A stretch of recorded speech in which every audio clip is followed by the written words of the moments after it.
And we do now have quorum of 8, which I believe is quorum, or is it 9? That's correct, 8. Chair Johnson, I'm going to turn it over to you. You want me to start even though it's a few minutes early?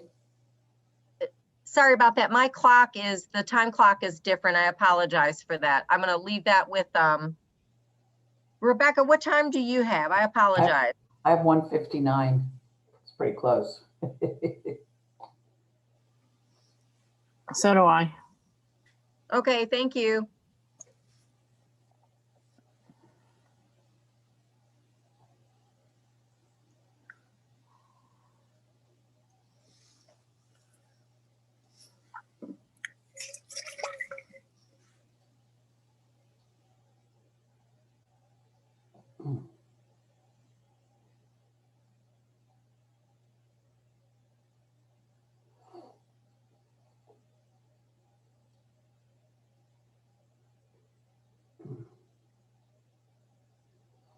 All right, it's now 2 o'clock, so I would like to call to order our Transportation Disadvantaged Local Coordinating Board meeting for Monday, October 19th.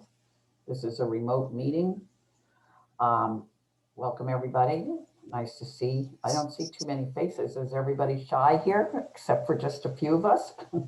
But anyway, welcome. And do we have a quorum for our meeting? Yes. Yes, okay. And I will do a roll call now to see who is here. Commissioner Johnson, I guess you're gonna have to unmute yourself to say here. So, Chair Johnson, might I offer an option at the time Sure. that we take on our action item for the AOR, a roll call vote is required. Would you like to do it at that time? And take roll call just at that time and not both times? I'd love Yeah, to. I think that's probably fine. We have a recorded roll call as part of this through the technology option. So I can tell you that we definitely have roll call for our quorum, but we will need to do the verbal roll call for the AOR. Okay, so we'll let that go till we get down to that first action item. That's fine. All right, so the next thing on our agenda is the approval of the minutes. So if everyone has read those minutes and there's no objections, I would need to have a motion and a second for that. So moved, Melanie McGill. Do we have a second? Crenshaw with the second.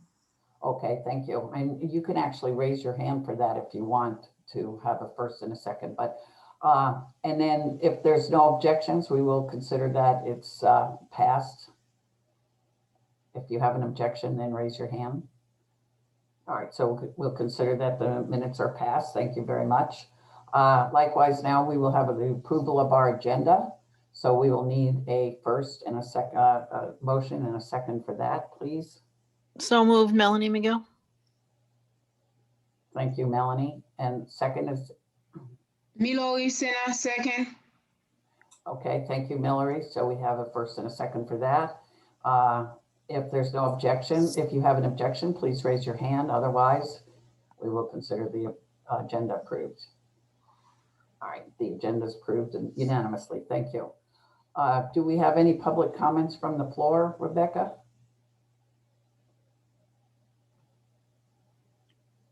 This is Charlene. I apologize. This is Charlene. We did not receive any in advance of this meeting as well. Okay.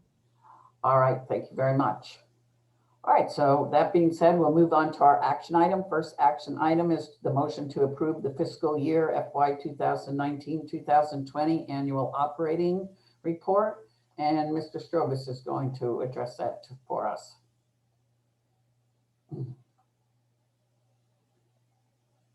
Hopefully. Are you there, Paul? He seems to have had dropped off. Uh-oh. He was on earlier. I know, I saw him. I mean, I saw his, okay.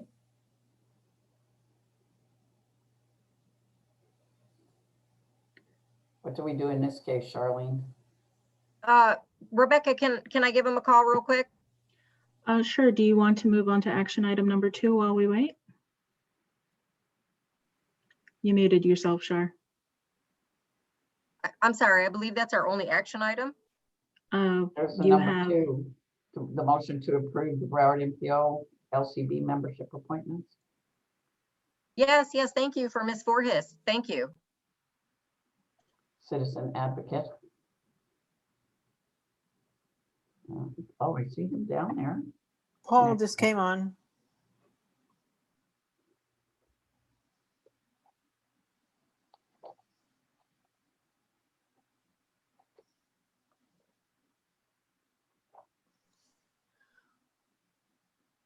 So we're going to go ahead and move on with the Oh, AOR then?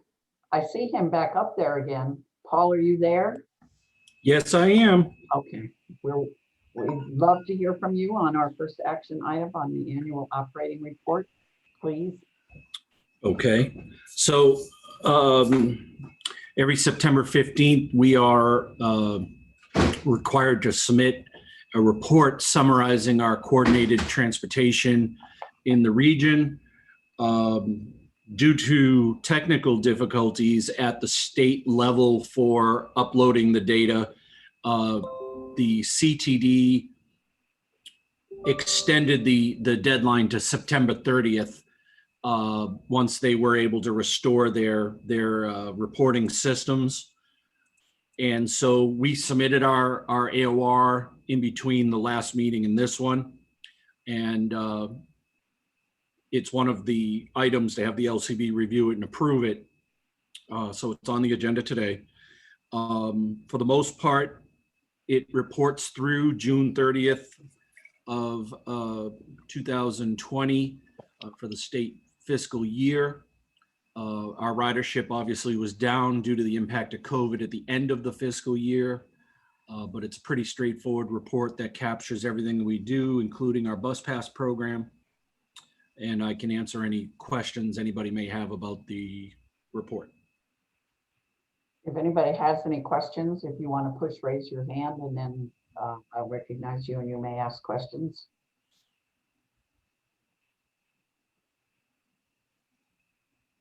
All right, not seeing any questions. I guess we could have a motion to approve in a second. So moved, Melanie McGill. And a second. Chair Johnson, this requires a roll I call know. vote. Okay. Yeah, I know. Thank you. We need a second now. Sue Gallagher, second. Oh, okay. So, all right, I'm going to go through then and do a roll call vote. Just make sure that you're unmuted so that I can hear you when you say that you're here. So the first would be myself, Commissioner Johnson, and I vote yes. Next, Charlotte Mather Taylor. Yes. Thank you. Next is our citizen advocate position, which is vacant. And is Vera here Yes, as the alternate? Okay, thank you. The Millery Sanat. Yes. Yes. Robert, I hope I'm not murdering your names, but Robert Sidlecki. He's absent today. Okay, thank you. Danielle McGill, Here. and that's a yes. Okay. Yes. Philip Davis. Philip isn't here. Is the alternate Owen Walker here? No, okay. Ephraim Crenshaw, My vote is yes. thank you. Maria Dorisman. Is Paula Scott the alternate here? Maria is online. She just needs to unmute. Oh yeah, I see her down on the bottom. Marie, Maybe we can come back to her. Okay, we'll come back to you, Marie. You can get unmuted, just holler. Maria Chiari, Yes. thank you. Prudence Mollica. Vanessa I'm her Gabriel. alternate. Yeah, her alternate, Vanessa Gabriel. Yes. Okay, thank you. Maria Hernandez, Maria Elisa Amador is here for Maria Hernandez. right. That's a yes. Mary Ellen Amador is a yes, thank you. Yes. Gallagher, Yes. Judith Efron, Yes. Alpine, Yes. and Melanie McGill. Yes. Okay, thank you. And did we get Marie back on?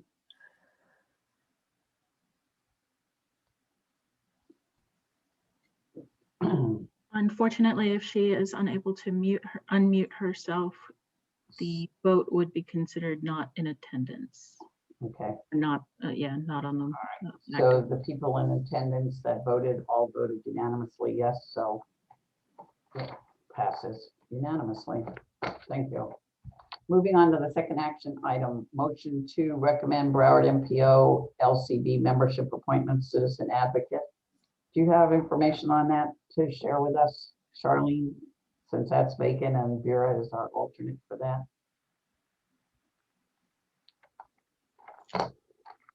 Chair Johnson, I apologize. I was fielding a question from a member who's trying to join the meeting. What was your question? For this citizen advocate position, Vera is the alternate. Do we have a regular member, a member that's now going to be appointed for that?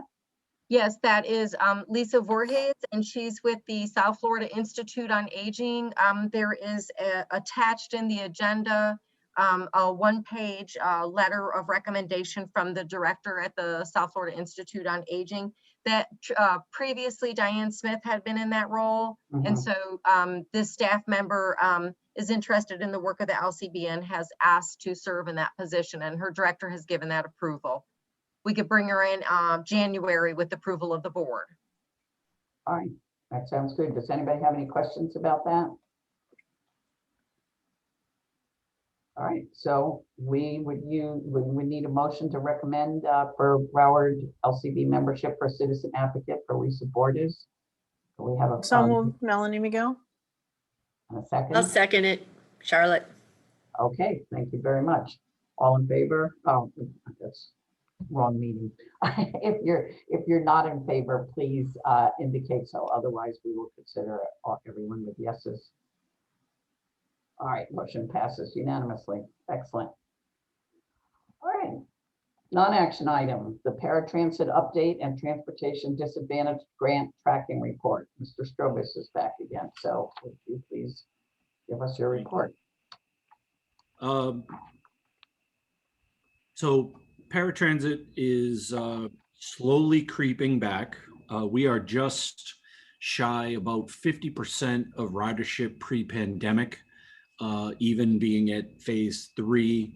What we're seeing is people just aren't going out yet. The assisted living centers that we deal with in some of the group homes, while some of their restrictions have lifted, they're still not traveling. And so you can see by the ridership that it is lower than what we had anticipated when we submitted our grant application in the spring before the pandemic hit. And as a stopgap, the governor has issued an emergency order that has allowed for emergency funding. And so there's a new line in the report that illustrates that we would not have been able to draw down a lot of the grant with the number of trips that we're doing, and we're not currently distributing bus passes as all fares are waived in BCT's system at this point. So we had to rely on the emergency funding that is available, and it basically gave us about $120,000 of revenue that we would not have been able to draw down based on the service delivered in the month. So that has helped. And that'll probably continue as long as we're under this emergency until service restores. So that's been helpful. As an update to the board, since last month's meeting, the Commission for Transportation Disadvantaged has continued the process to alter the funding allocation model that has been in place for many years. They brought the final allocation study report that I summarized in the last meeting to the commission. The commission approved the report and allowed the executive director to move forward with public input to start a rule change process, which would amend Florida State Statute 41-02, which governs the Transportation Disadvantage Program. And so I participated in both of those. In the second rule meeting, it was a little bit of a surprise to me. And as I mentioned in the last meeting, this has been a very difficult process to follow with all the details that go into this. And one of the pieces that I thought we had resolved was the CTD intends to ignore using the AOR moving forward as the basis for the funding allocation. Now, if you look at the AOR that was in the action item we just approved, we generated over 1 million trips on fixed route with TD funding by providing bus passes to the disadvantaged populations, in addition to about 168,000 paratransit door-to-door trips with the remaining funds of the grant. What the AOR captures is there are almost 600,000 trips that were funded by the county. And some of that is ADA service, but that is also inclusive of about 75,000 additional TD trips that we funded with the county local overage. And the benefit of that is with the AOR historically, that would increase our revenue in the next year's formula because we produced more trips than the grant funded. And so the demand would show in the formula that our need would grow and we get that higher piece of the pie every year. The CTD is recommending to no longer use the AOR, but to only use the trips that we're able to invoice in any given month. And the problem with that is it doesn't capture any overage. And it doesn't reward counties that don't shut their doors when the grant money runs out. And, you know, we're not in support of that. So, you know, I've made that known through the rule process, and we'll be attending the next CTD meeting on the 28th of October as well, to make sure that the board members understand that while I respect the process of them trying to come up with an allocation study that meets the needs of such a diverse state, I think that the allocation study looked at the cost per trip and not necessarily the people we're delivering this service to. And by altering what they're doing, they're going to create a potential service denial of trips to the TD population in counties that if there's no incentive to do more trips, why do them other than it's a cost? So, you know, we're going to continue to try to advocate for that to change. I've spoken to the county governmental affairs group to see if they might be able to assist at the state level as well. So they're reviewing the rule change language and the documents that I've provided on our position and the potential impact to future revenue. Because, you know, if you look at our grant, we've grown every year. And when you compare us to other counties across the state, the growth in our grant generally was one of the highest in the state because the county committed to meeting the demand of the transportation disadvantage and the ADA in our region. So, you know, we're going to continue to fight the fight. I don't know that it will resolve anything, but I'll keep the board, you know, appraised of that as we move forward. Last week was White Cane Safety Day. Broward County Transit has a lot of TD eligible individuals that are visually impaired. So I was asked to participate and speak to the National Federation of the Blind Broward Chapter's event. Answered a lot of questions about the service and how we see the service moving forward after COVID, through COVID, and what we can do to help ease the process for a lot of our blind customers. So we're, you know, always looking for feedback And again, as I said to this board, if I can help you guys reduce barriers to people that you work with in your individual areas that need this service, you know, let's talk about where those gaps are and how we can fix things. Something simple that we were able to get out of the White Cane event was we send out a postcard when somebody's eligibility runs out, and the blind pointed out, hey, I can't see that obviously till somebody reads my mail.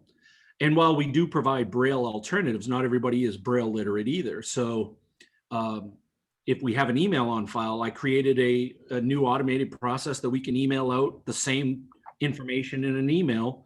Doesn't cost the county a penny. And, you know, one of our blind customers who moved to Georgia responded within an hour of the email telling me they don't need their TD eligibility anymore. So it was great, you know. So again, you know, that's what I hope to continue, you know, through the LCB and the areas and the customers that you deal with, to continue to grow our program and meet those needs. So that's my report, Chair Johnson, and I'll answer any questions if anybody on the board has any. I see Daniel McGill, you have your hand up. Would you like to ask a question for Mr. Gill? I have one question for Paul. How can we as an LCB board help you in advocating on this situation with the AOR? Can we write a letter of concern on this, Charlene, or to help Paul out when he's advocating on behalf of TD riders of how this will affect us in the long term? If that is the will of the board, I put that before Chair Johnson if she wants to manage how that could be handled. Yeah, I think if the board were to, you know, make a motion for, you know, the chair, we can put it on the record. You know, essentially, it's a public meeting, and much like I'm considered a member of the public, so I'm going to be given 3 or 4 minutes to speak as a public participant to their meeting. And if you guys want to echo those sentiments from the LCB board, I will enjoy any support I can get to help our community. All right, thank you. How would be the best way to word that so we could take a vote on that, so you would have it? Well, you don't want me to tell you how to word it. Charlene, what do you think? I mean, I don't know how strong we should, exactly. I would suggest that we support the recommendations. I know Paul has been involved in the rulemaking, so whatever comments that Mr. Strobus has made for our region, that we support those recommendations and feedback to the CTD. So we support the recommendations that Mr. Strobus has made for our. If the chair is okay, I can work with Charlene on some language, right, that can be put in a letter through the LCB. We've generated a couple of letters from the FPTA, which is the Florida Public Transportation Association, that kind of bulleted some of the concerns and what they're changing and how it might impact some of the counties that FPTA represents. And you know, if the board's okay with that, I can work with Charlene to come up with, a specific statement on behalf of the board. But you would need that by October 27th for your meeting, right? Yes. Yes, so would we just be able to make a vote? Would we have a vote to say that we support the letter that you're going to present? That would be my recommendation, is if you can authorize Charlene and I that the LCB is supporting, the Broward CTC's position on the alterations to the rules, and that they have a adverse effect on our ability to meet the growing demand of the disadvantaged population in our region. Something to that effect. And we can clean it up, and then if you'd like, we can send it to the board just as a courtesy before it goes. Yeah. That'll work.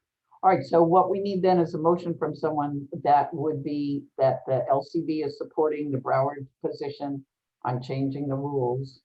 I'll And, motion it. okay, Danielle made a motion. Can we have a Second, Melanie McGill. Okay, second by Melanie. If anyone objects, please raise your hand. Danielle, you need to take your hand down from before. Thank you.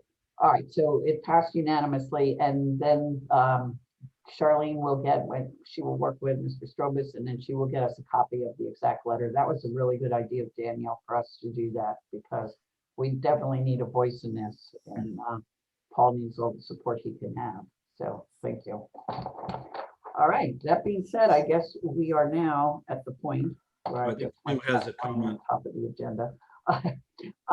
Chair Johnson, this is Sue. Oh, Sue, go ahead. Yeah, I also wanted to build on Danielle's motion. If there's anything, Paul, that our agency government affairs person can do to help support you in the rule process, just let us know. I appreciate it. Because, you know, CSC would want to lend its support to that. I would also like to remind everyone, on the agenda, under the administrative items, there is the link to the CTD meetings and the rulemaking process. To the best of my knowledge, they're making that public information available. So if you want to listen in, that is an option available for you. And of course, they have public comment at all their public meetings as well. But I will be working with Paul to get that letter, and we'll get that out to the full board ASAP. Yeah, the full changes to the rule are linked. They have both documents on the CTD's website. If you go to, I believe it's ctd.f.gov, right on their main page, you'll see the final allocation study report, which we've shared as an attachment previously. But right below that, you'll see the October 28th rule workshop that is coming up, and it has the actual modified language with strike throughs of what they're removing and underlining, you know, so they've got it all formatted for you to read to what they're recommending change to the CTD board for their vote at the business meeting. And all public comments from the rule public sessions, there's been 2, are available there as well. So you'd be able to see my comments against, you know, my concerns of the use of invoicing as a data collection point for the allocation study. And again, while we can do the letter, understand if anybody wants to attend the CTD meeting on the 28th, you can fill out the public speaking card, and you can speak for your 3 to 5 minutes, whatever they're allocating for the meeting,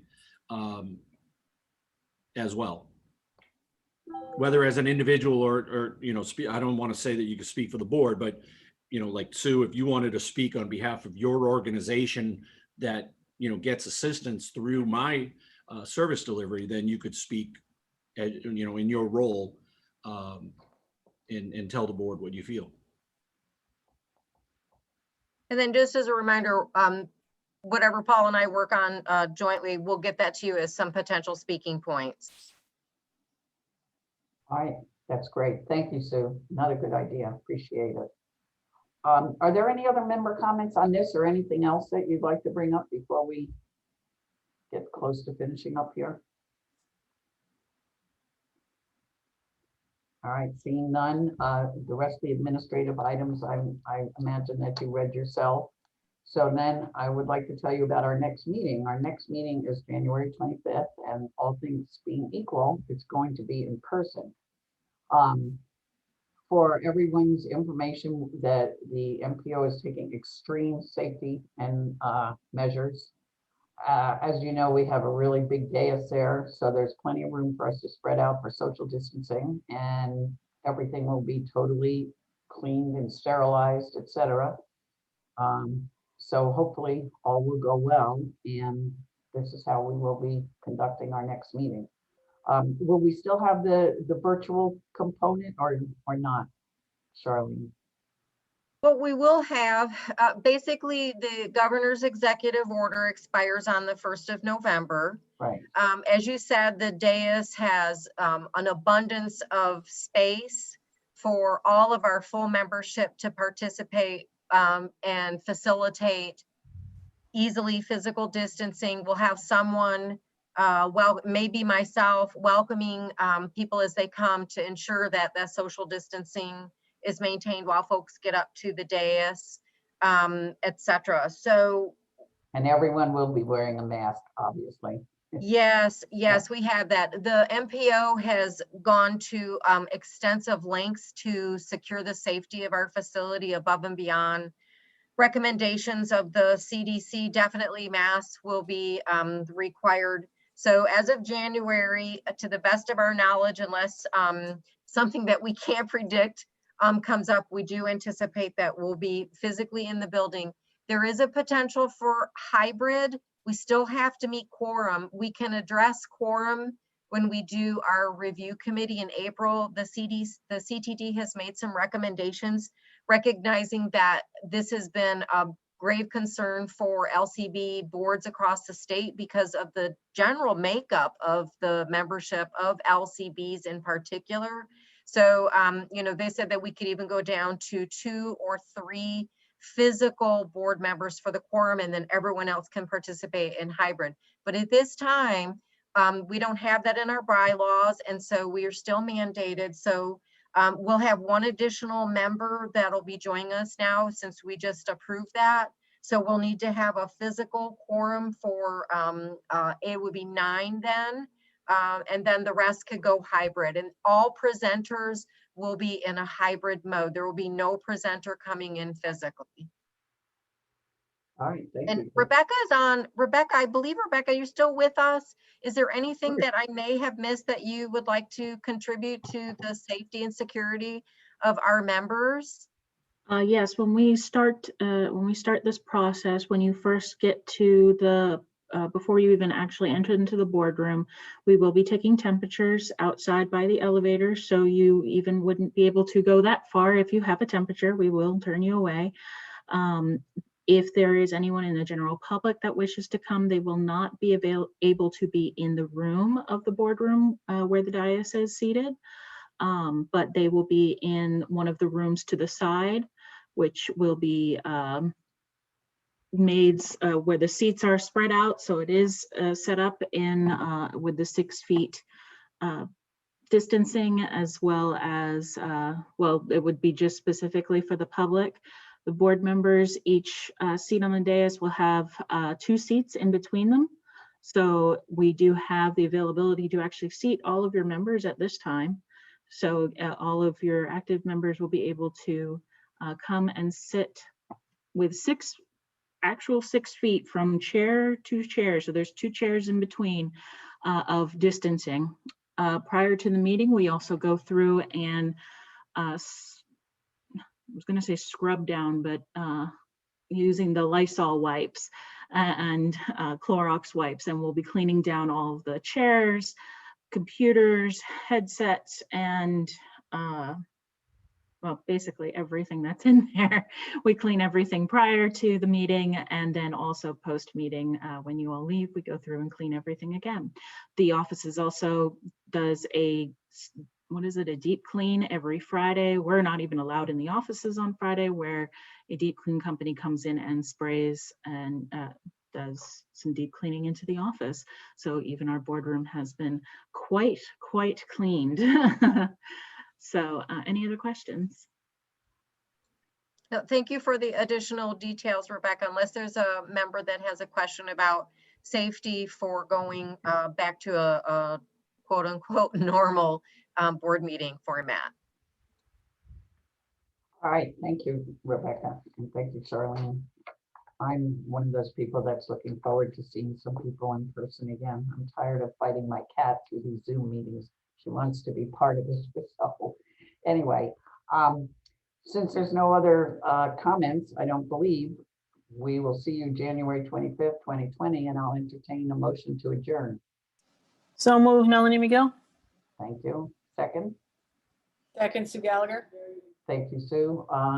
All in favor, or I should say, if anyone's Aye. against, please say so, but I'm sure we're all in favor, so motion passes unanimously. And thank you all. You're a great board, and I really appreciate all your hard work and your good ideas that you shared today. And we'll Happy see you January, holidays. January 25th. Happy Thanksgiving, Merry Christmas, etc. Happy Hanukkah. Take care. now. Bye, happy holidays. Bye.